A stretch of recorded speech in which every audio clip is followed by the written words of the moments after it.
Hello and welcome to the Ice Guys, brought to you by the National Hockey Now Network. This is the show that takes you into the world of the National Hockey League.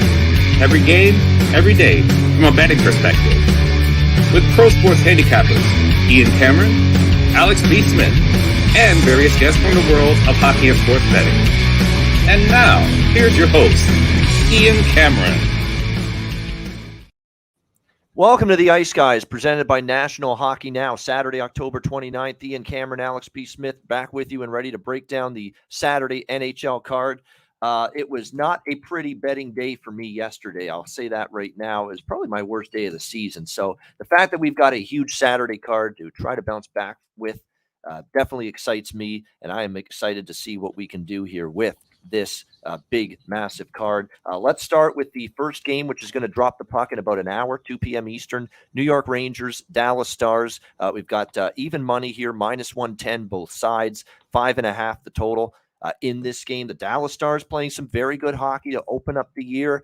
Now on this current homestand where they opened up with a victory over the Washington Capitals, a shutout victory, backed by, of course, the great play in net of Jake Ottinger, who's gotten off to a strong start this season, carrying over the way he played much of last year. We remember they almost beat Calgary because of his play in net. 3 straight unders, playing good defensive hockey, not giving up a whole lot are these Dallas Stars in recent games. We'll see if they can keep it going here in this game against the New York Rangers. Rangers are definitely in a slump right now. 4 straight losses for them. Started with that overtime loss against San Jose, albeit a little bit of a flat spot. I will give them a bit of a break for that. The Columbus game, there was no Igor Shesterkin that day. We saw Yaroslav Halak in net for the Rangers. They lose 5-1. They play the big showdown with Colorado, obviously defending champs. That's not going to be an easy game. And they played well enough to win. I thought they went toe-to-toe, looked really good, but they fell in a shootout 3-2. And then, of course, in a really tricky spot, back-to-back games against the Islanders, 3-0 in favor of the Islanders in that game. I'm going to buy low on the Rangers here, and I'm going to sell high on Dallas. I'm on the Rangers here at minus 110. I think the fact that they've had a couple days off, a chance to recharge their batteries a little bit. Maybe they definitely were lacking a little bit of momentum in that Islander game. It just didn't – they looked a little tired. Right? The back-to-back, they played a lot of games early in the year. The passes weren't clicking. The offensive execution wasn't sharp. I mean, they had 41 shots, but a lot of it was a lot of ragged play. To me, I think this is a good chance for the Rangers to dig in, have a couple days, practice, get things back on track a little bit, and I think come out here with a pretty good effort this afternoon on the road against Dallas in this game. Shesterkin and Ottinger should be one hell of a goaltending matchup. Going into it. I'm looking forward to seeing how it unfolds. So you can understand why this is a total that's gone from 6 to 5.5. And I believe all but the Carolina Islanders game last night stayed under the total. So it was an under bonanza last night in the NHL. It's been an under, good under run across the league for the last few days. So you can understand why this total has been bet down. I lean that way as well. But I'm going to go with the Rangers here around even money. Alex, what do you think in New York, Dallas? Yeah, we got to be careful with this under trend. I mean, it's cashing, obviously, the tickets are what matter, but you have to understand that the books really jumped the gun and just saying, we're not even going to hang 6s anymore. We're going straight to 6.5. And so that's the reason why we're seeing a lot of those 4-2, 3-2, where 5.5s would be kind of an equation. And that changes everything, because here's the thing, especially for us live bettors, where, if it's open 6.5, then you're waiting for 5.5. When we were getting 6s and 5.5s last year, we were waiting for 5.5s, 5s, 4.5s to pop up. So it changes the dynamic of everything we're betting by the number opening high right away. Yesterday, grabbing a couple of shots with live overs, live first period overs. It's a whole different dynamic now with that big number. So we have to take that into consideration. And like I said, the offenses are catching up to where the defenses have been right off of the start. At this one at 5.5, because of the goaltending matchup, I just wouldn't even look at the total here. But side-wise, I would probably lean toward Dallas, because the trend that we're seeing with the Rangers is that they're having those issues offensively again. They can't consistently put 4, 5, 6 goals up at a time. Then they kind of revert back into their shell, and they let Shesterkin kind of run the show. Well, okay, that's fine. He can do that for a little bit, steal your game 2-1, 3-1 here or there. But at some point, it's going to catch up. And we know Dallas's offense is way better than it's been the last couple of years. Their profile of being a defensive first team has somewhat changed a bit. I like Dallas here in this spot, even though the Rangers time won't be an issue. They're used to playing these early starts a bit more than Dallas even. But I think this should be a good spot here where I think the Stars get the win. So I'm going to go with Stars minus $1.10. All right, there we go. Liking the Stars. Guaranteed winner. I'm on the Rangers. Alex on the Stars here in this one. All right, Senators and Panthers next up. This is another afternoon game. We've got Florida minus 200, road home favorites, rather. 6.5 being the total in this game. I haven't exactly liked the way the Panthers have played, although that being said, the last two games, they outshot Philly and Chicago, despite losing those games 82-43. So nearly double in shots. So you got to think maybe the floodgates are going to open at some point for this Panthers team offensively. It's just nothing's really coming easily for them. But man, they have had chances. And if you look at expected goals numbers as of late for the Panthers, I mean they've had their opportunities and the puck's just not going in right now. And we've talked about it all year, playing a little bit more of a cycle chip and chase forecheck game this year offensively under Paul Maurice. That being said, this is a team that probably, when you look at the numbers here so far this year, probably should be a team that's scoring more goals than they have so far. I'm just going to look to see what right now with their expected goals. They're sitting right now currently. They're only 19th actually in the league in the expected goals category. So that tells you that the shots are there. The quality maybe not necessarily there to the level you would like to see from the Florida Panthers. So, in this game, I'm certainly not in a rush to lay 200 with a team that's struggling at the moment, although I thought they deserved the win against Philly, clearly. But Carter Hart was just phenomenal in that hockey game. But nevertheless, they're having a tough time winning games. They've lost 3 of their last 4. The only win was a narrow victory against the New York Islanders. And in fact, you look at their schedule, I believe every Florida win this year, with the exception of opening night, has been a 1-goal victory. So nothing is coming easily right now for the Panthers heading into this game tonight, and they're off a road trip. That's always a bit of a dubious spot. We'll see who's in net, whether it's Bobrovsky or Knight. Forsberg is projected to be in net for Ottawa. We don't have a confirmation of that. Of course, we know the injury to Josh Norris. He'll be out extended period of time, and they'll miss him in his 35 goals. And first game without him, Ottawa loses to Dallas Minnesota by a score of 4-2 in their last game. 29 shots, not quite the offense they had the rest of that homestand. So it will be a bit of an adjustment, for the Ottawa Senators in this game and moving forward, playing without the services of Josh Norris. That means you're going to need more from Tkachuk and Stützle. Giroux's going to have to give you more. You're going to have to hope Shane Pinto. I'm coming back to the well with Shane Pinto here. No, he finally got held off the scoreboard the last game, but you're still going to get optimal opportunities to back him at the plus 375 type of price to score a goal. Same with Brassard. Now that he's playing the second line center spot between Giroux and DeBrincat, certainly an opportunity for him to chip in offensively moving forward. As far as the side and the total goes in this one, this is definitely for me slight lean over, but Florida's not exactly filling it up right now. Ottawa is a team I definitely am still looking at as an over team. Even the under that cashed against Minnesota, which snapped their over streak, those games still got to 6. You are going to need 7 here in this game. So for me, this is maybe a small over bet. Nothing significant, just because Florida's, getting the chances, but they're not putting the puck in as much as you'd like. So it'll be a small overplay, nothing more than that in this game. And the one thing about Ottawa is they do have to show it on the road. They played 2 road games way back at the beginning of the year, and they didn't win either one against Buffalo and Toronto. So a lot of their damage and a lot of their all their victories have been at home. Let's see how they fare here on the road. Alex, what are you thinking here, Ottawa, Florida? Yeah, this is definitely be a game I would attack live with totals, especially like I said, you see a 6.5 and a 7. Wait for that to come down a bit. I do think we see goals. I don't think we see them too early. So I probably wouldn't even have a first period look either. First period under 2. I haven't played one of those yet, but this may be a good time to do that. Spencer Knight, if he does get the start, his numbers against Florida just 1-1, but he has a 4-point goals against average. Kind of a couple of back and forth battles. Of course, you have to look at these numbers head to head a bit differently because how bad Ottawa was before. Ottawa is certainly much more improved from what we've seen the last 2-3 seasons. And look at Florida. Florida's not that speed demon offensive juggernaut that they've been the last couple of years. They've changed their style a bit. Definitely, I don't think they should be around 200, but I'm not comfortable enough backing Ottawa plus 170, especially if it is night going in net for Florida. So this will be one I'll have circled for a live overplay. That's pretty much about it. But this is definitely one of those things, like I said, as I mentioned before. And David Shelton made a really good comment in the chat talking about he thinks that more shots are getting blocked this season. I've noticed that too. For this early in the season, you don't see that many guys giving up the body to block shots like you do in the second half of the season when it's playoff time. Points are a premium, of course, the actual postseason itself. You've been seeing a lot of that, a lot of sacrifice of the body, a lot of active sticks, much more improved defense in the first month of the season. We haven't seen this in what probably I'd say 7 or 8 years, maybe. Oh yeah, easy.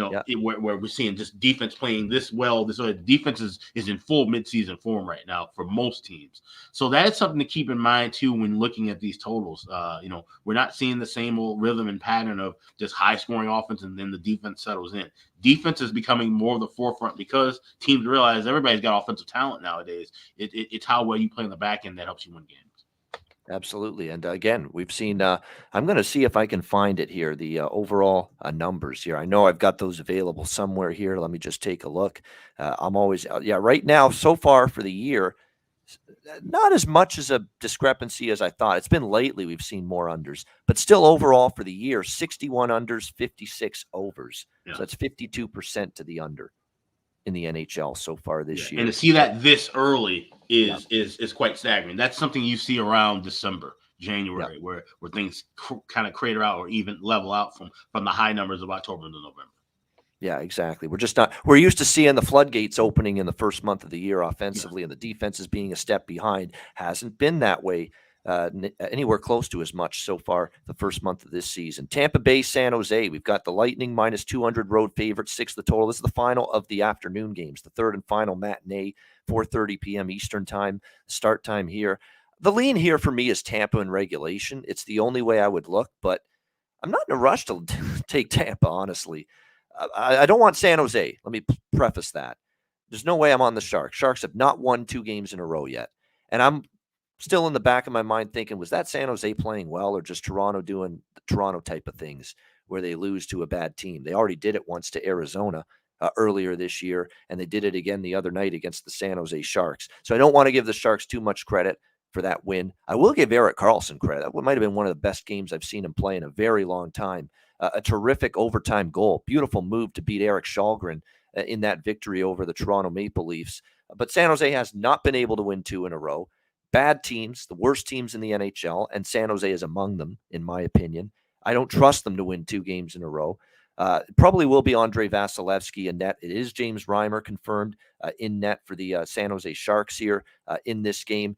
Definitely Tampa the better of these 2 teams, and they should get this victory, and they have owned the San Jose Sharks as well. They've won 5 straight head-to-head meetings, and the last 2 times they visited the Shark Tank, 2020 and then last January last season, 7-1, and they've actually won 10-1 combined score for Tampa Bay the last 2 times they visited the Shark Tank. So domination by the Lightning. Don't know if I'll bet it. Certainly lean, at least, in the direction of Tampa Bay in regulation. Alex, what do you think here, Lightning Sharks? This is a great example of take what the numbers give you. Lightning is a 2-1 favorite against Sharks. We know how bad the Sharks are, but Tampa's not playing their best of hockey either. They've been a bit struggling. However, they've won 3 of the last 4. Look at the last 3 wins for Tampa Bay. 4-2 win, 5-3 win, 3-2 overtime win. Let's look at the last losses for San Jose. They've given up 4 goals, 2 goals, 5 goals, 5 goals. And those 5 goals against the Hawks, the Islanders, 4 goals against Vegas. These aren't the top tier offensive teams. The Hawks looking better offensively, but certainly not the Islanders. 5 goals against the Islanders, even though we saw it against Carolina last night, that it's not something you're going to count on all the time from the Isles. That being said, you're getting a team total of 3.5 of the Lightning over at even money. I'm all over that. They have played the Sharks very well. We know how bad the Sharks are defensively overall. They try to slow things down as much as possible, but Tampa, they can kind of get what they want out of you. And what I mean by that is if they know they want to play a physical bullying style, San Jose, then Tampa Bay is going to amp it up and use that skill, use that speed a bit more. We'll see more of a classic Tampa Bay approach in this game than we have, say, opening night against the Rangers. They know that they have a massive strength with their speed and skill. They're going to utilize that. So give me the Lightning over 3.5 at even money team total. So there you go, going with the team totals route, which is another way to go about it. If you like the Lightning in this game, over 3.5, get that around even money here. Team total over for the Lightning. And by the way, Brandon Hagel, I like that prop again. Brandon Hagel, top line. He's moved up there. He scored the last game, I believe, against Anaheim late in that victory for the Lightning against the Ducks. So I definitely think Brandon Hagel props are worth it. These are always the situations you love. Svechnikov for the San Jose side, he's moved up to the top line too. So maybe a little flyer with him as well, even though we know San Jose sometimes struggles to put the puck in the net consistently. All right, the rest of the games for this card are at night. It's on this Saturday night. Carolina, Philadelphia. Carolina minus 175, road favorites, 6 the total in this game. It's probably going to be a pass for me, Alex, because honestly, it's Carolina off a loss at home to the Islanders last night. Disappointing, but again, schedule makers didn't do them any favors. They're doing this shit again with Carolina that they did with, I'm trying to think what the other team was, St. Louis, where they're off a road trip. They come home for one game and they're back on the road again. Same thing here with Kakalaki. Holy crap. I mean, they were on the road for a while out west, come back home for one game against the Islanders, and now you're back on the road and on a back-to-back. Talk about a brutal spot. That's why I'm staying off Carolina. I think I want to take Carolina off a loss and lean in regulation with that. But at the same time, no, look, did Philly deserve to beat Florida? Fuck no. All right. Anybody that watched that game knows that was the Carter Hart show. He was terrific. 50 shots fired at him by the Florida Panthers, and they hung on for a 4-3 win. But man, this team's just got some stick-to-itiveness going right now and some tenacity, and they dig in deep, and they're blocking shots. They're doing all the things Torts demands. Defensive attention to detail, block shots, sacrifice yourself, play a team game. They're doing that right now, the Philadelphia Flyers. This ain't going to continue. Like I say, call me in February. We'll see what the standings say when it comes to the Philadelphia Flyers. But right now, this team is not a team I'm looking to bet against in these price ranges with the effort that they are expending on a nightly basis. It actually makes you wonder when they get Cam Atkinson and they get Sean Couturier back and they get JVR back. You know, what are we going to get from Philly? You know, is it going to be a situation where when they get some pieces back, they're going to be able to sustain this, or are they just playing way over their heads right now? Part of me thinks it's the latter, that they're playing way over their heads right now, but you wait for them to stumble. You wait for, or you wait for a market correction on the Philadelphia Flyers. And A, they have not stumbled yet. And B, we have not seen a market correction yet on the Philadelphia Flyers. So that's why I'm passing on this game. I would lean under as well. It does have that feel like it could be a little bit of a tighter game tonight. Carolina probably not thrilled with the defensive effort last night against the Islanders in that game. But it's going to be a game I'd stay off just the slightest of leans to Carolina in regulation here. Even though Philly, again, the rest advantage and at home. They played at home Thursday, home tonight. So definitely a rest advantage in favor of the home team. Alex, Carolina, Philly. Yeah, I'm leaning with Carolina regulation too. And I'm going to tell you why. This exact setup happened last year, Black Friday. Carolina was on a long West Coast road trip, and they had to play one more game on the road, go cross country, and play Philly. And it looked like a dynamite Philly spot. I think Philly was like plus 115, 120. I was all over them. Carolina goes out and wins 6-3. So yes, this is definitely So this is definitely one of those. Sometimes a glaring spot can match up schedule wise and just not pan out. We've had that happen before. We can't always just look at it. And I'm a huge schedule and trend player, but you can't always just rely on that one aspect. So schedule wise is a huge edge towards Philly, especially with that big plus price. But Carolina has done well in these spots, despite the schedule makers screwing them over essentially. And Carolina's just a better team. You know, Philly's been stringing it along pretty well, but we're kind of waiting for that ball to drop a little bit with this Philly team. Carolina's definitely had a good advantage against the Flyers. They won the last 3 meetings. They've played them pretty tough and pretty well. This is a divisional matchup, so you would expect a kind of a tough game. Of course, Rod Brindamore having history with Philly as well. There's a lot of different intangibles on that aspect. To anticipate this being a good game to watch, probably not the best game to bet. So with other spots on the board, it's going to be a pass for me. All right, Toronto Maple Leafs, LA Kings. I'm just trying to think, was there props that I was looking at in that Carolina? I don't think I had many in that game. Not really. I mean, you're not Marty seeing Natchez or anything? Marty Natchez and Jarvis. I've been wash, rinse, repeat with them. Philly, I mean, I don't know how much Philly's going to score in this game. But by the way, goaltending, in this game. I don't think last I checked we had confirmations yet. It's hard for Philly, but we don't know. It probably will be Ronta because Anderson was in net last night for Carolina, but again, not confirmed as of now. Leafs and Kings. We've got the Leafs minus 145 road favorites, 6.5 the total. This feels like a spot the Leafs do play the better teams. It usually feels like better, and then they'll lose the clunkers against teams they should beat. But at the same point in time, while I do expect the Leafs to play better, not really in this price range am I interested, at minus 145 on the road. And the Kings are off a disappointing loss as well to the Winnipeg Jets in their last game, although they deserved a better fate. I thought they outplayed the Jets. It's just that, Connor Hellebuck was a brick wall for Winnipeg, and it was not the best performance by far for Jonathan Quick that night. So we'll see how this one pans out. Ilya Samsonov's back in net for Toronto in this game, which you would have expected after he didn't play against San Jose. And it's going to be, you think back to Quick, although it's not confirmed yet for the LA Kings in this game. Of course, for the Leafs, it really boils down to being ready to play.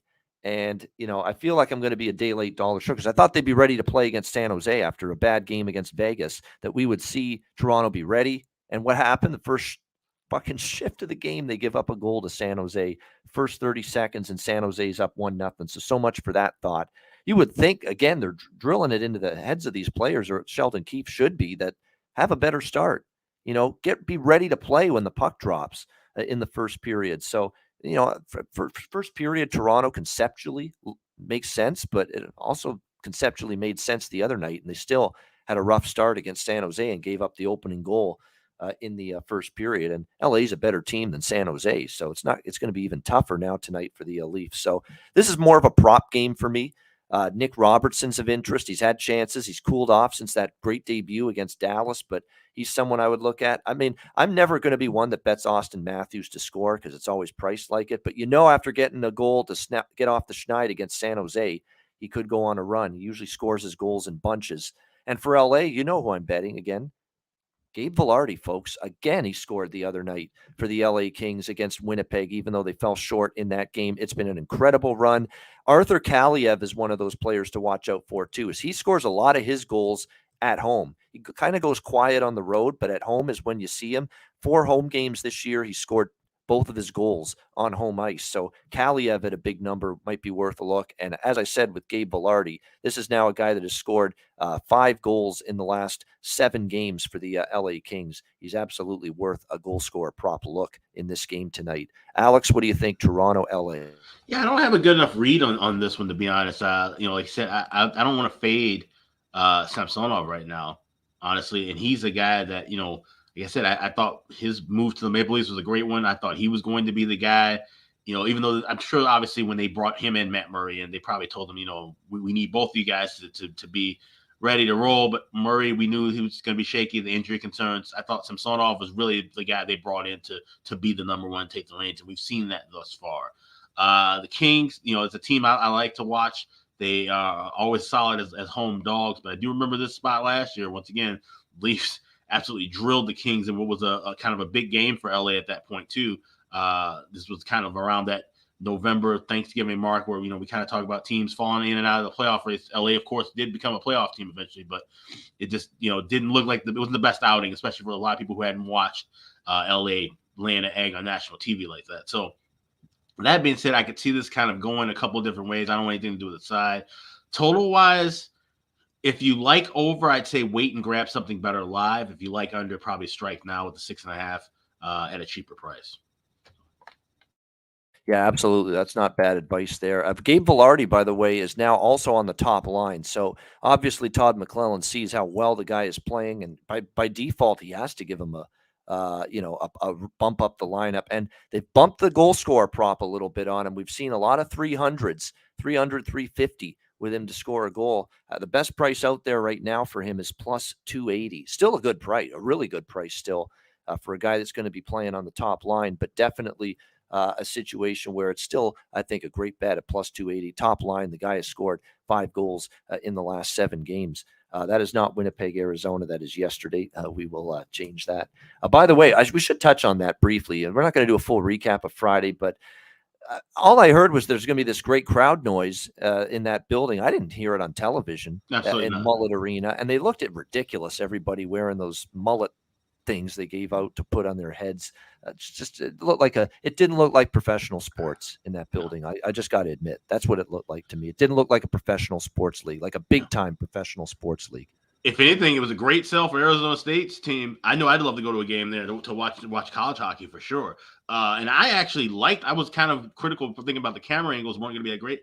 Camera angles were actually really good. They're actually better than some college venues, to be honest. So they did a good job with that. But no, like I tweeted it out 3 minutes into the game, it sounded like a morgue. Like it was dead quiet, way too quiet for what's supposed to be home opening night, a new building.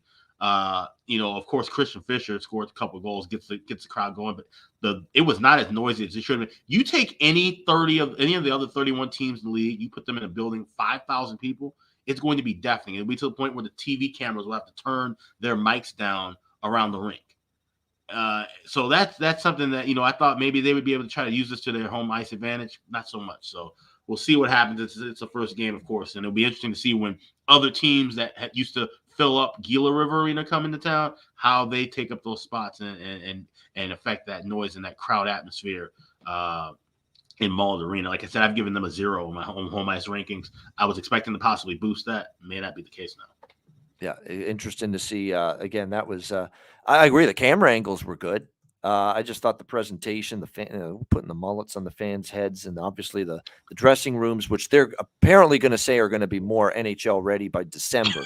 But they were embarrassing last They look night. like I played fucking floor hockey at 18 years old in a place that had better facilities than that as far as a locker room. Like that was absurd to see it. But like I said, they're going to go on the road for 14 games after this, and that should give the crew more than enough time to do what should have been done 3 months ago.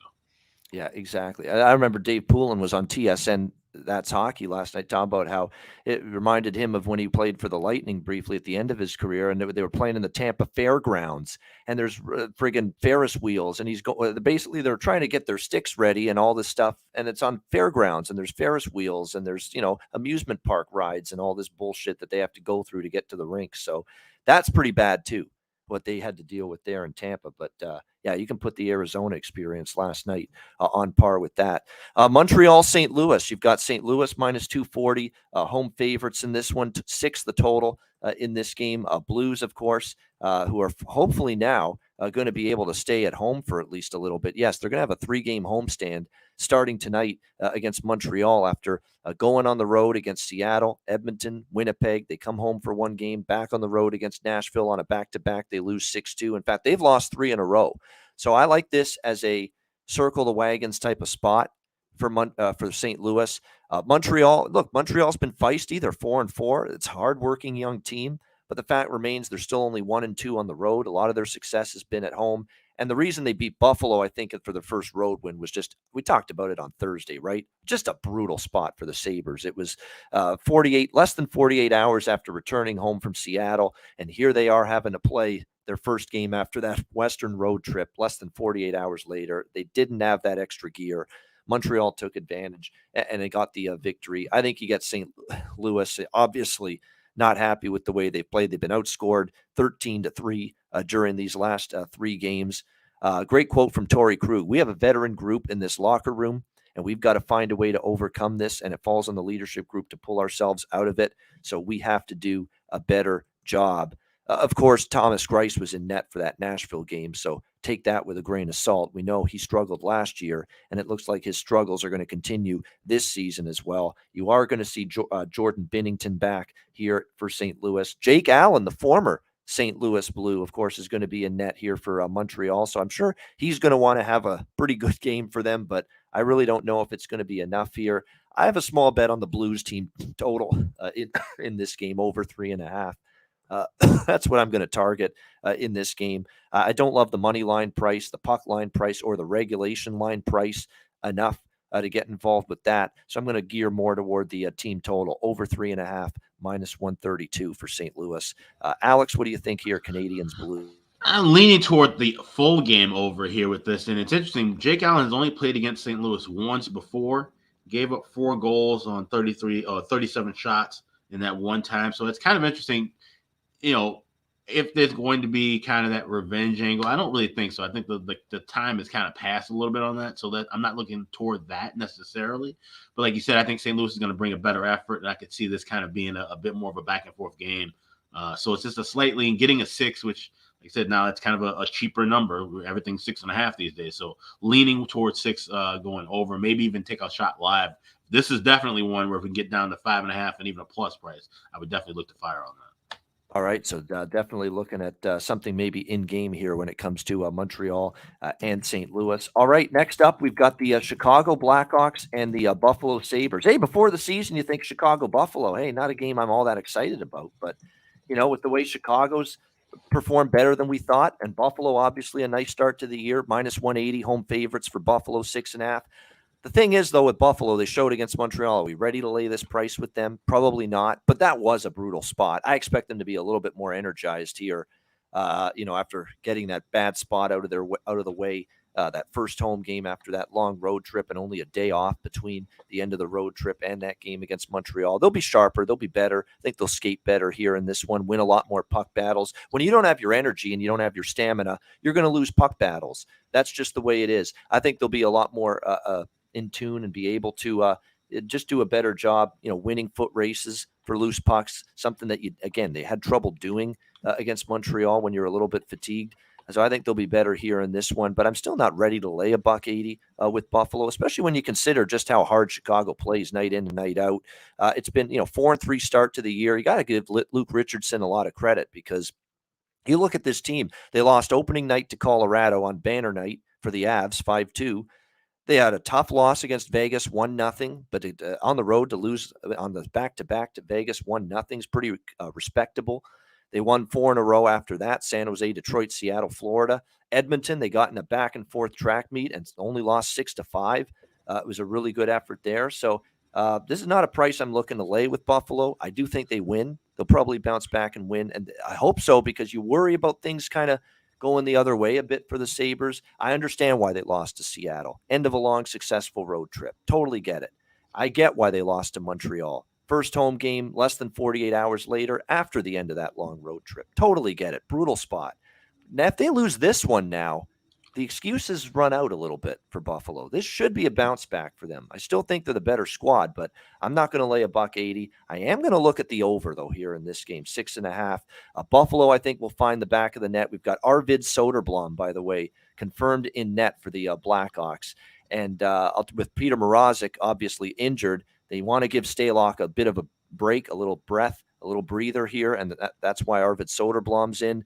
And his numbers last year, ugly, and that's putting it mildly. How about 3 games, 5 goals against, .863 save percentage last year for Arvid Soderblom for the Chicago Blackhawks? So this should be a situation where we get the Buffalo Sabres offense, which did get held down the last couple of games, to get back on track. And I think Chicago can find the back of the net here against Anderson because the one thing they've been doing lately is scoring goals. So I like over 6.5 here when it comes to Blackhawks Sabres. Jack Quinn is up to the second line. So is Vinny Hinostroza, a former Blackhawk. And for that reason, I like both of those guys for props tonight to score a goal. Vinny Hinostroza as well as Jack Quinn for the Buffalo Sabres. I'd also look, again, because he keeps getting chances every game, J.J. Peterka on that third line. He's worth a look, in my opinion, maybe to find the back of the net for the Blackhawks. You've got, obviously, Athanasiou, and Domi's always worth a look the way he's finding the back of the net right now. And keep an eye on Taylor Radish, starting to percolate a little bit for Chicago. Might see him also dent the twine and find the back of the net tonight. A good game for goal scorer props tonight, this one, in my opinion. Alex, what do you think here, Chicago-Buffalo? Yeah, I'm excited for this one. This is probably the second Hawks game I've actually been excited for this year, other than the Detroit game. And the Detroit game was really the pivotal turning point. And I mentioned this after the San Jose win. I said that long layoff off kind of gave the Hawks the chance to hit the reset button on what was a terrible preseason. They were able to kind of get things rolling, and ever since then, we've seen them be victorious or at least competitive. Like I said, that 6-5 loss against Edmonton, where 17, 18 penalties are being called. You get in that kind of a track meet with Edmonton, you can't expect to win.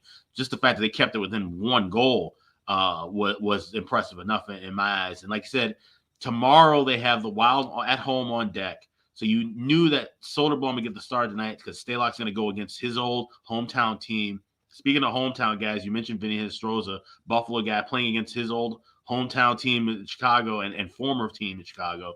You got Patrick Kane coming back home to Buffalo. He's always been lights out against them. 25 points in 20 games.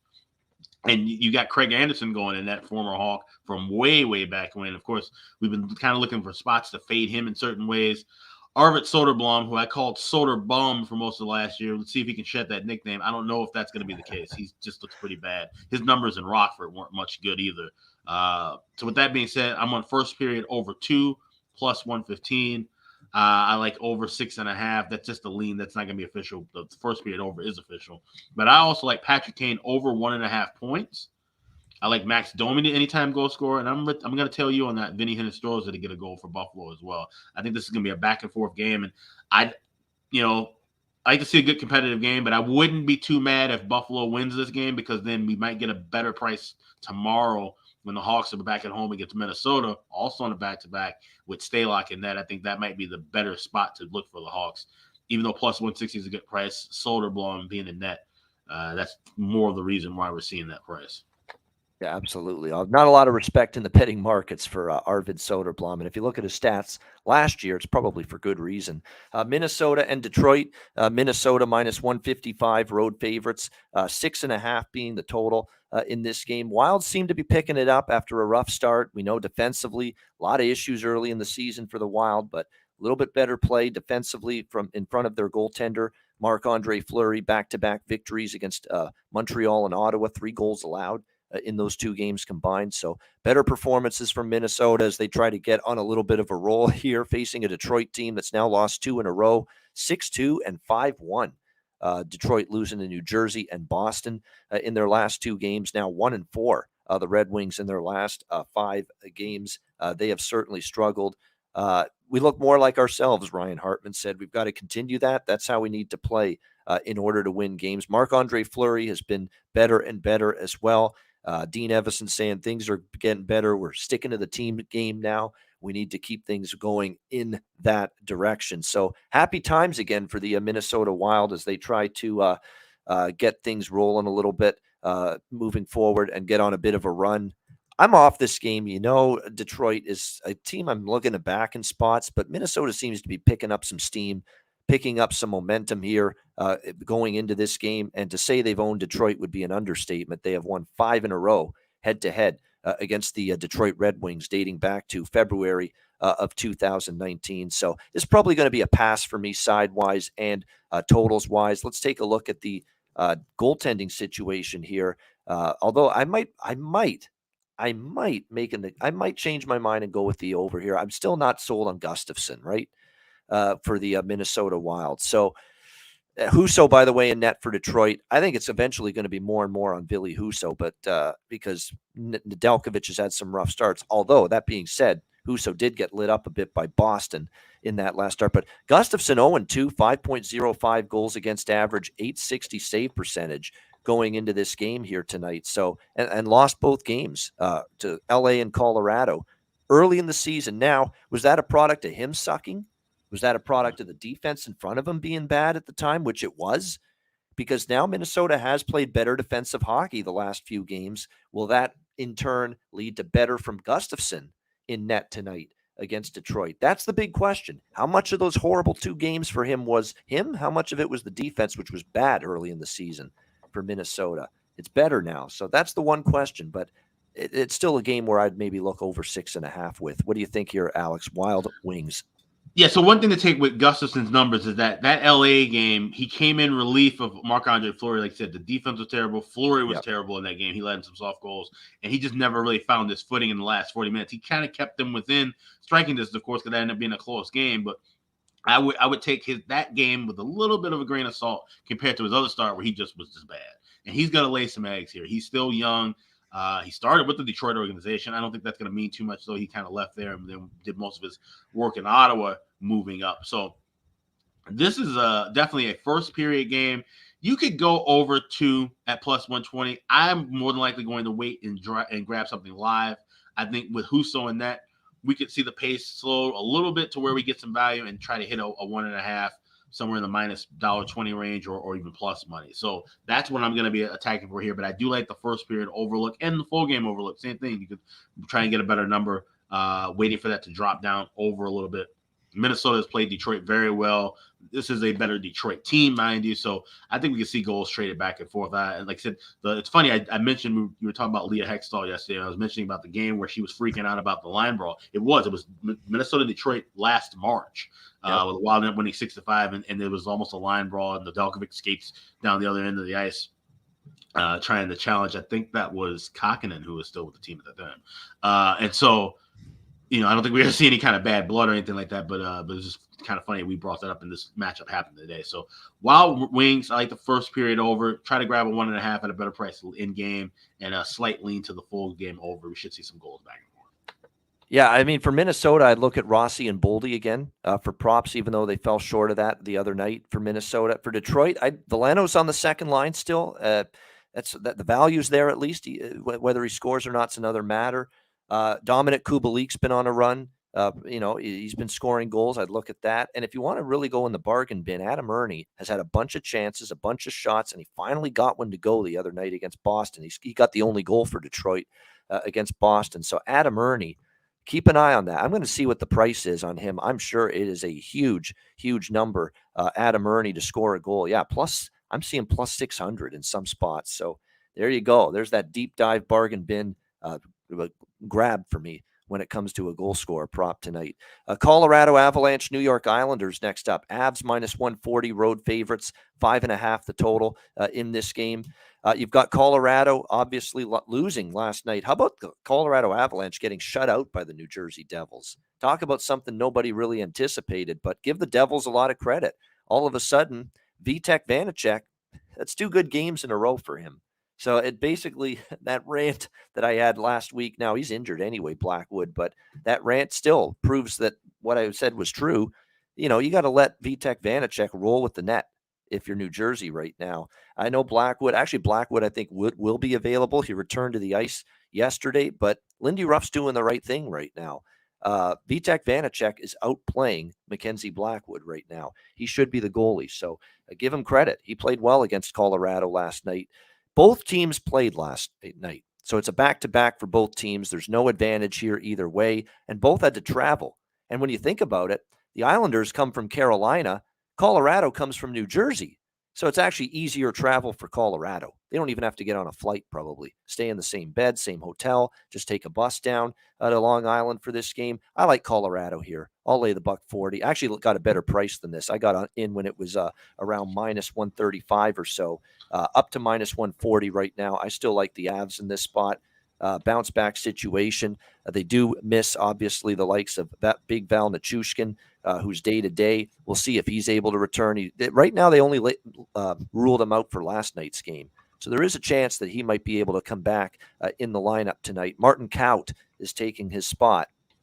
And even though last night nobody scored for Colorado, there's probably some value on Martin Kaut with his goal scorer prop now that he's on the second line for the Avs. For me, it's back to Oliver Wahlstrom, who rewarded me last night at plus 500 at Bet365, who scored a goal against Carolina. He's been moved up to the top line. He's actually still been one of the better goal scorers for the Islanders this year. 4 goals now in the season for him. Still getting great numbers, great prices on Wahlstrom as well. Like I said, Bet365 had him all the way up to plus 500 to score a goal last night. And you can get him at most books for tonight to score anywhere from they've adjusted a little bit, plus 300. I don't know if they've adjusted enough. Let me see what 365 has, because they were the book last night that had a much better price on Oliver Wahlstrom to score a goal than a lot of the other books had. Let's see what they have. They have plus 450 on him. So look at that. I mean, you get maybe plus 300 everywhere. Bet365 has plus 450 on Wahlstrom to score. So I'll be on that prop again for sure, even though I do like Colorado here to get the win in a bounce-back situation. No goalie confirmations yet, but projections are Georgiev for Colorado after Francouz got the start last night, and Varlamov for the Islanders after Sorokin got the start last night. Alex, what do you think here, Avs Islanders? Yeah, last night I liked Avalanche team total over 3.5, and I was actually talking with a friend of mine about that game, and I said, I wouldn't be mad if it was a 5-4 decision and maybe we get a good price on Colorado to bet tonight, because we knew it was going to be Georgiev in net. His numbers against the Islanders are really good, 8-3 lifetime, which you expect. He played it with the Rangers for all those years, and mostly getting those starts, and oftentimes on back-to-backs as well. It seemed like the Rangers and Islanders kind of drew each other on the first or second of a back-to-back often because of their proximity. So that was one angle. But then looking now to see the Avalanche not only lose but get shut out 1-0, that's something you don't see too often. It was, I think I saw a stat where it was like the 60th or 65th game of the year last year before Colorado got shut out for the first time. So that's something that doesn't happen that often. Yes, I get Val Nichushkin being out of the lineup. He's been great so far, but he's not the end-all, be-all. There's a ton of depth and scoring talent in this Avalanche team. And coming off of not only a loss but a shutout loss, I expect them to come out red hot in this one. I got minus $1.30 early this morning.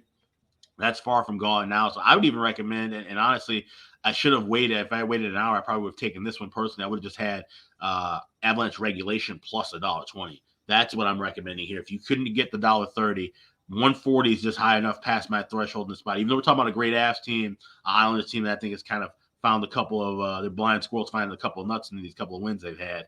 I think Colorado comes out hot here tonight, so I'd take them plus 120 regulation for the show. All right, like in Colorado, in regulation at the current price, even for more value at plus 120 rather than the full game money line. All right, Washington, Nashville. We've got the Predators minus 130, home favorites, 6 the total.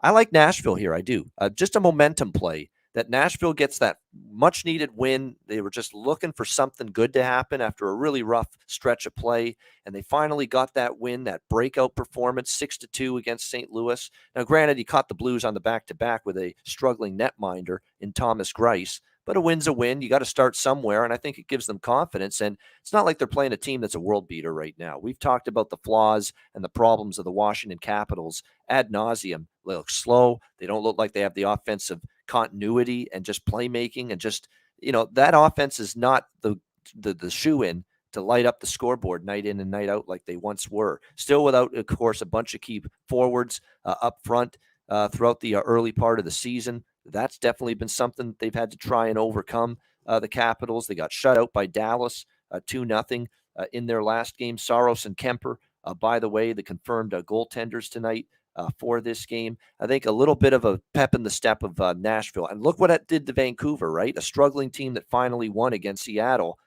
Back-to-back last night after that win against Pittsburgh. No problem. Get another victory. One win after a rough patch could really turn a team's spirits around. And look what it did to Vancouver. And I think it might do the same to Nashville after finally getting that win against St. Louis. So I'm going to go with the Preds here. Don't like that the number's gone up to minus 130, because this opened as low as minus 110, minus 115. But I understand why the money's moved the way it has. I'm going to give Nashville, I think, the first bet I've had on them all year here in this spot. What do you think here, Alex? Capitals, Predators? I'm actually going to go team total over 3.5 plus 120 with Nashville in this spot. I don't want to take them in regulation. I think this could easily be a game that goes to overtime. But you look at the history with Nashville and Washington. Nashville has played them very well. They've actually won 5 of the last 7. Washington split the two or swept the 2 games last year. But Nashville has been tailing down a bit. Washington has definitely fallen off from where they have been the last few years. And like I said, Nashville, to get 5 wins against some better Capital teams, and now the spot you're mentioning at home, getting off of a win after a tough losing streak, playing against the Capitals team that I still think is one of the slowest teams in the league. We know Nashville can come through with the speed, and they always play faster at home than they do on the road. That's been a given for years now. I think this is a good spot for Nashville. 130 is a tad bit steep. I wouldn't shy away from it, but I like team total over 3.5 a bit more, because if the Capitals do find a way to win this game, they're going to have to get the offense rolling. I think Nashville can at least keep pace if Washington does get off to a good start offensively. So I expect goals for Nashville, win or lose here. Go over 3.5 plus 120 for the team total. All right, another team total look here for Alex with the Nashville Predators in this game over the 3.5 here. And it's always a great night for hockey and for the NHL and for any of us that are hockey fans. And we have a Battle of Alberta on the horizon, and we have another installment in the great rivalry, the Battle of Alberta tonight. Edmonton Oilers, Calgary Flames. Calgary here minus 150, home favorites. The total 6.5 across the board in this one. I ain't stepping in front of this Flames team. No way am I doing that right now. This is my team that I think wins the West. This is a team that I think is playing outstanding hockey right now, both ends of the ice. They had one clunker, one dud against Buffalo, and throw that out, and they've been excellent pretty much in every single game, both ends of the ice. Nazem Kadri's been a beast already for this team, just in limited action, in limited sample size. He's been phenomenal for the Calgary Flames this year. They're just a complete team. They've got a good 1 through 6 on the blue line, and wait till they get Shillington back. Blue line's going to be even better when that happens. There's just lots to like right now with the Flames. You're seeing, their bottom 6 is not exactly huge offensive producers, but they're all, what I love about the forward group for Calgary? They're all responsible away from the puck. They're all playing a 200-foot game. And that's why come playoff time, this is going to be a tough team to beat because they are committed to being sound and good away from the puck, which is a must when you play for a guy like Daryl Sutter. But Calgary playing great, obviously, the 5-1 start to the year. Oilers are starting to heat up, though. They've won 3 in a row this week, beating Pittsburgh 6-3 at home. They beat St. Louis 3-1 on the mini 2-game road trip and back-to-back against Chicago. Not exactly pretty from them defensively, but they get the 6-5 win in that game over the Chicago Blackhawks. I like the over here in this game, and normally Calgary's not a team I look at overs with, but you make an exception when it's the Battle of Alberta because it seems somehow, some way, these teams are going 7+ goals when they play head-to-head. Penalties become a factor, because it gets chippy, it gets physical, there's bad blood, there's not a lot of there's a lot of mutual dislike between these two teams, and as a result, it leads to more power plays, more opportunities to score, and ultimately more goals. So rather than look at a side, I lean Calgary, but I also do want to point out Edmonton lost against Calgary and had a brutal start at home against Calgary earlier this month. They'll be looking for redemption, but I still am not going against Calgary. I think they're the better squad right now, certainly at the defensive end of the ice. We'll see who's in net tonight. I'm fascinated here for the Edmonton Oilers, who's going to be between the pipes, because Jack Campbell, even in the win against Chicago, more than a little leaky. And we saw Stuart Skinner get that start against St. Louis, and he was magnificent in that game. I can't say enough how good he was.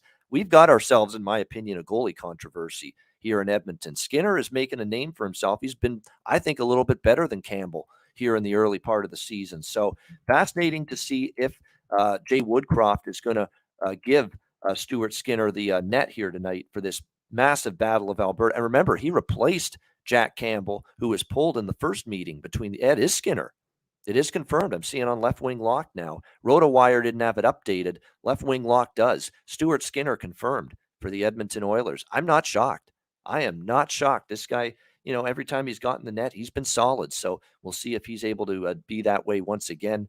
That being said, I'm talking about him being solid, and I still like the over, as I said, 6.5 in this game, just because of the series history. Playoffs, regular season, Alex, it hasn't mattered. 4-3, 5-4, 5-3, 5-3, 9-6, 9-5. There's been one game in the last 7 head-to-heads that has stayed under 7 goals. So I like over the total here. What do you think, Alex? Oilers, Flames. Yeah, 28-1 last 29 meetings in Calgary to the over.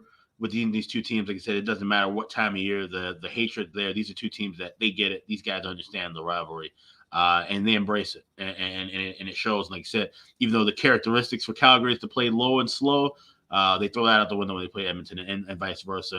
And, for Jay Woodcroft, I think the best thing he could do right now is downplay exactly what you're saying. I agree.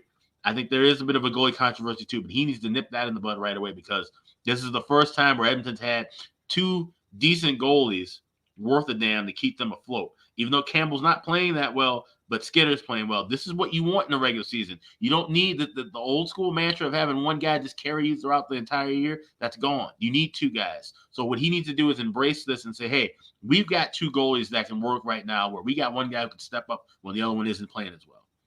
And that's the way he's got to address that for his team and for that fan base. Because you start going controversy in the window, now you start talking about, oh, we spent too much money on Jack Campbell. Now we got to throw all this money at Stuart Skinner. That's how Mikko Koskinen got that giant deal that he got. That was a complete waste of money. So don't do that. If Woodcroft and their GM and the front office, they need to play this the way that they intended to when they signed Jack Campbell. We've got 2 goalies who are capable of keeping us afloat during the regular season in a tough Pacific Division, a tough Western Conference, and now Skinner's the guy.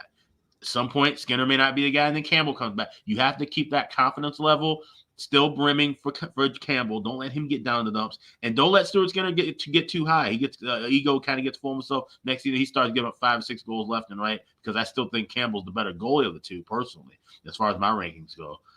Then all of a sudden now he's not feeling himself. And now you got to throw Campbell back in, and now you've like I said, created this controversy. You've given the Edmonton media, which we know they're notorious for just turning a brush fire into a small brush fire into a giant grease fire. Don't give them that ammo. Just play this the right way. You got 2 goalies working for you, doing well. Just ride the hot one while it lasts, and then flip to the other side when needed. Yeah, no doubt about that. It's going to be interesting to see. That's why I understand Jack Campbell's still a guy that is growing and trying to get better. Right. Yeah. We're acting like and he had a nice season in the regular season and even in the playoffs. You can't fault him for them losing to Tampa. He was good, but again, they're treating him always right away like an elite goalie. He's a good goalie. That's where he's at. And the etymology of goaltenders. That's why I love the position so much. I like to focus on it, and it's integral to betting hockey, but just watching hockey in general. Jack Campbell's kind of rise to fame came when he stepped in for Jonathan Quick, who seemed to have at that point had been on the downcline of his career, was going through a ton of injuries in LA. And then Campbell kind of rides that and gets the deal with Toronto and then bounces to Edmonton. So, like I said, he's still got room to grow. He's nowhere near his ceiling, in my opinion. It's kind of the same thing with Philip Gustafson. We were kind of really hard on him at one point, and he's still got to prove himself, but you got to understand he's still 21 years old. Dude was thrown into the fire literally at 18, 19, where most goalies, hell, Marc-Andre Fleury at 18 and 19 didn't look like a number 1 guy. Look at how Rick DiPietro panned out in his career. Throwing goalies into the fire young, that's not for every goaltender in the league. Only the true elite can really do that at that young of an age and keep it and maintain it throughout their careers. So, yeah, there needs to be some – and Campbell going from one rabid media fan base atmosphere to another, that's not going to help him, like I said. So you have to downplay the goalie controversy, even if it really does look like that on paper, but you have to downplay that for the mental sake of both netminders. Yeah, exactly. That's why it's important for all teams to have 2 goalies that they can count on these days, especially when we're seeing more and more goalies that play 70+ games, they get burned out more than they ever have before. And it's more important. 60, 65 games. 60 games should be your cap. Even if you are running a number 1, number 2 system, a classic, what I'll call the classic system and not a hybrid system, right? You don't want your guy playing more than 62 games. You just really don't. For health reasons, for just burnout reasons, because when you've seen that lately in the postseason, those workhorse goalies, look at Winnipeg. We talk about Connor Hellebuck all the time, or John Gibson. Even you don't have to be a playoff team. John Gibson, it's clear that there's burnout with him, and it leads to physical issues. It leads to the groin issues and the leg strains and different things like that. It all works together. So that's something that's really crucial, and teams are realizing that more and more. You have to have 2 goalies. The 1A, 1B system, that's the new normal that you have to ride with, and Edmonton has that. Edmonton didn't have that for a long time. They were bouncing around to see who's the number 1 goalie between Koskinen and Smith. You have a good system going. It's not working out as well for Campbell right now, but Skinner's playing well, probably the best he's played in his NHL career to date so far. Just ride with that. Exactly. You ride the hot hand, and I think that's what Jay's doing here, Jay Woodcroft. He sees that, hey, right now, there's no denying it. Skinner, he's been a little bit better than Campbell. He's given him this big game tonight against the Calgary Flames in the Battle of Alberta. All right, final game of this massive 12-game slate. Pittsburgh Penguins, Seattle Kraken. Pittsburgh -115, road favorites, 6.5 the total. You've got the Penguins. What a brutal road trip this has become for them. 3 losses to Calgary, Edmonton, Vancouver. They did the anti-Buffalo. Buffalo swept Calgary, Edmonton, and Vancouver. Pittsburgh got swept by Edmonton, Calgary, and Vancouver. They're looking to bounce back here. This is the end of the road trip. Excuse me. They go home to face the Boston Bruins on Tuesday. After this, I know it's a back-to-back after playing in Vancouver last night, but the lines move too much to me on Seattle here. I think Pittsburgh steps up tonight And I'm not even thrilled with the way they're playing at the moment, but I'm on the Penguins here at a cheap minus 115 in this game. I think they show up here. Mike Sullivan finally kind of cracked the whip. He's been kind of cool, calm about the struggles on the road trip, but last night it was a little bit different. He said, it's not good enough. We're not putting together a 60-minute effort. It's hard to win in this league when you don't. We've got to be better and bring a much more prideful effort, he said. And when he's busting out the word prideful, I think this veteran Pittsburgh team gets the message. I think they bring it tonight. And I don't even mind that it's going to be Casey DeSmith likely in net, because Tristan Jarry hasn't had the best road trip either. And DeSmith's, his numbers aren't phenomenal, but I think tonight it's about let's dig in as a team, find a way to win here, regardless of who's in net. Let's be better defensively. Let's get our scuffling offense going a little bit, which has been shut down here the last 2 games. And Seattle will let you get your offense going against them. We've seen Seattle give up 5 spots to Chicago and Vancouver in 2 of their last 3 games. And the win against Buffalo, to me, was more about Buffalo being dog tired, just dead at the end of a long road trip. And Seattle kind of took advantage of that. So, like I said, this opened as high as minus 160. If that's the price on Pittsburgh, hell no, am I betting Pittsburgh? No way at that price. But it's fallen now 45 cents on the Pittsburgh Penguins. Now, and I get it. Zucker and Gensel are once again very much doubtful to play, although Gensel's been cleared for contact. He didn't play last night. It wouldn't be shocked if they throw him in tonight here on the back-to-back, needing a victory. But either way, I think it's a value price and a spot where we get Pittsburgh's A game or something close to it against a team that they can beat, in my opinion. Pittsburgh minus 115 here in this game. Lean to the over as well, because, again, long road trip, tired legs. You could see some sloppiness and some goals as a result. Alex, what are you thinking here, Pittsburgh, Seattle? Yeah, and any word on what Jason Zucker, they just said it was undisclosed why he missed. It's a possibility he can come back to, or does he still seem to be out? The latest on Zucker is will not play against Vancouver. Suffered an injury on Monday against the Edmonton Oilers. So he's missed the last 2 games day to day. Because yesterday I just read they just said undisclosed will not play. So I wasn't sure if that was injury related. But I'm with you. I think Pittsburgh has a good effort. I'm torn because I want to play this just money line minus $1.15. There's other spots I like on the board. So it's a lean for now. I want to get goalies confirmed for sure. If Jones is going again in net for Seattle, then I'm definitely hammering Pittsburgh this 115. I'm going to grab it as soon as I can because we might see that number come back up to 120, 130. I agree with, we had Jay Rosehill on earlier in the week. If you guys haven't caught our Patreon exclusive interview with him, check that out, patreon.com/iceguys. But on the regular show he was on, and he talked about, he says, teams, you're only as good as how you end your road trip. And so we talked about how, with teams, if you're winning on the road trip, if you lose on the road, then that you have that kind of bitter taste in your mouth flying back home. Well, this is the opposite. Pittsburgh now has a chance to kind of maybe get rid of that salty taste and go, hey, let's win, wrap this up on a good note, and then come back home, and play well moving from there. So I think we'd see a good effort for Pittsburgh, but get the marker out, big green circle on that Tuesday spot as they come back home against Boston. Yeah, that could be a tricky spot for the Penguins. And you see why Alex is such a great colleague and co-host? That memory, sharp as a tack. I can't remember what I ate in the morning, at night half the time. He's remembering something our guest Jay Rosehill said the other day about you're only as good as how you finish the road trip. See, that's something I totally forgot about what he said, that he even said that. So you got a good memory, my friend. Don't lose it. Right, that's right. Good stuff. That was good, and that makes sense. I mean, when you've had a rough road trip, and he's played the game, you don't want to go winless on this road trip if you're Pittsburgh. You don't. You will really want to get in the win column before you make that trip back home to the Berg and play the Boston Bruins on Tuesday. Actually, that game I should say is when it's going to be. So I would expect a pretty decent effort here tonight from the Pittsburgh Penguins. Again, in terms of fatigue. The good news is these games, for the most part, have been spread. They got 2 days off before the Vancouver game. This is only going to be their second back-to-back of the season. I think they can handle it in this spot here. Again, we hope Martin Jones is in net. It's not confirmed yet who's going to be the goalie for either team in this game. We project it to be DeSmith versus Jones, but we won't know, obviously, until later tonight. All right, next, that's it. I was going to say next up. That is it. That's the end of the Saturday card. Great stuff. Great analysis. Hope you all enjoyed it. 192 live viewers. Hit the like button. Of course, we will be back tomorrow for the Sunday edition at noon Eastern time. And again, check out patreon.com/iceguys. Tons of exclusive content, the daily card, power ratings, goalie charts, totals charts. Our Jay Rosehill video exclusive is there, talking about fighting in the NHL today and our top present and past enforcers, all that and more. Patreon.com/iceguys, all for $10 a month.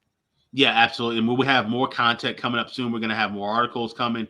I know I'll be working on a video coming up this week. I know, Ian, you got some stuff. We both got a couple things we're going to be working on the next 2 to 3 weeks. So we're going to have a lot more content on there. So that $10 a month, we're trying to make it worth the bang for your buck for sure. And so far, I think we've done a good job of that. So patreon.com/iceguys, definitely check that out. All right, good stuff. And hopefully good stuff with best bets today. Yesterday was my roughest single day of the NHL season betting wise. There's no question about it. I got skunked. I didn't win a single bet, honestly, yesterday from anything. I mean, everything fell short. The New Jersey, Colorado wasn't even close. I had Columbus just didn't show up against Boston. That game stayed under. I had Arizona team total. They get 2 goals on Big Siv Dave, and then they forget to shoot the fucking puck in the third period. 2 shots in the third period, and they could never get to 3 goals because they didn't have any shots. They didn't have the puck in the third period, Arizona. So that was frustrating, but that's all right. We got a huge card, a lot of good spots today. See if we can find some winners. Alex, what do you like for best bet? Yeah, the game I should have gave out last night, and this best bet was actually the one I loved really the most with Winnipeg, Arizona. First period over, cashing quite handily late in that period. But we're going to go with another first period over tonight. It's the Blackhawks and the Sabres. First period over 2 plus 115. We've got 2 backups in net. Arvid Soderblom has just been awful as of late. And even with the way that the Hawks have played, getting that offense rolling, the defense has still been a bit skeptical at times. Stalock has had to stand on his head in those starts that he's gotten. So now you've got Soderblom. We might see goals going past him early and often. And on the flip side with Buffalo, bit of a dicey spot. They play well on the road, but Craig Anderson, I think he's the guy who's, kind of playing out the string in his final days. I think the Hawks with that offense, they can kind of get to him as well. So we'll go Chicago, Buffalo, first period over 2 plus 115 is my best bet for Saturday. All right. That's Chicago and Buffalo over 2 in the first period for Alex B. Smith with his best bet. My best bet is, actually it's the game that, the line's coming down a bit. I love it. Keep coming down. It's going to give us a better number, but there's some Islander money coming in. I don't agree with it. Colorado minus 128, best price out there right now. Avalanche minus 128 against the Islanders. They're still the better of these 2 teams, in my opinion. I know the Islanders, to me, it was a nice win against a good Carolina team, but it was a bad spot for Carolina.